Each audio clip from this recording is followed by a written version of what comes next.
statistical argument is not going to persuade Americans that their ability to own guns and keep the government at bay is going to be something that we're going to put on the table. When you say keep the government at bay, and you talk about gun ownership, that sounds rather alarming. What do you mean by that? Well, it was rather alarming to George III, too, when the colonists said, "You've become a tyrant, stop it." And when he wouldn't stop, we shot. And we got rid of your king. But George III wasn't democratically elected by the people of America. The president of the United States is. Surely times have moved on somewhat, haven't they? Sometimes the president seems to forget that he was democratically elected. Are you saying that Americans should exercise their Second Amendment rights to stand up against this current president? I'm saying that the president should remember George III's experience. That sounds like a warning. Of course it is. That's what the Second Amendment is. It's a warning. So Larry Pratt, the executive director of Gun Owners of America, by the way, if he sounds familiar to you, this is the same guy who got into a debate with Piers Morgan.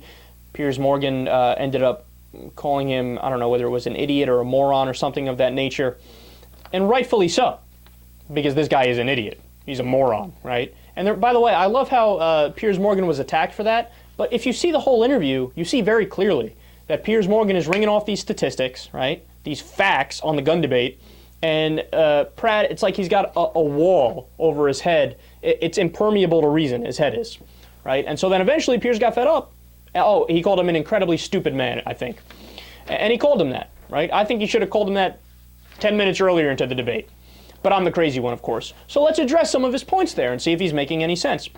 Look, I love this argument from the right-wingers because it's stupid in two ways. Number one, it's historically inaccurate. Number two, it's inaccurate from a practical perspective. So what do I mean? The argument of, oh, look, the reason why we have the Second Amendment is to keep the government at bay, keep tyranny at bay. It's the last line of defense against tyranny, man. You guys got to know this. You got to know your history. Well, look, you're not living in a Chuck Norris movie. You're not living in a Steven Seagal movie. You're not Bruce Willis from Die Hard. You're a schmuck with a .22 who lives in Kansas. So just calm down. There's no way you're going to be able to beat tanks and F-22s and rocket launchers and nuclear weapons if, God forbid, there ended up being some kind of a disagreement between the American people and the military. It's not possible. If anything, your dumbasses will get us all killed if you start firing at the U.S. Army, right?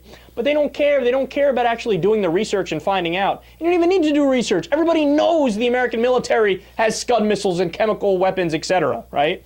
But they don't care. They say, no, my old school Smith & Wesson is still going to be able to carry us through the coming revolution.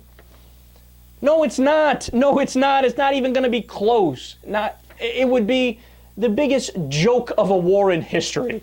We would be done in 17 and a half minutes, and then the government would just go have brunch.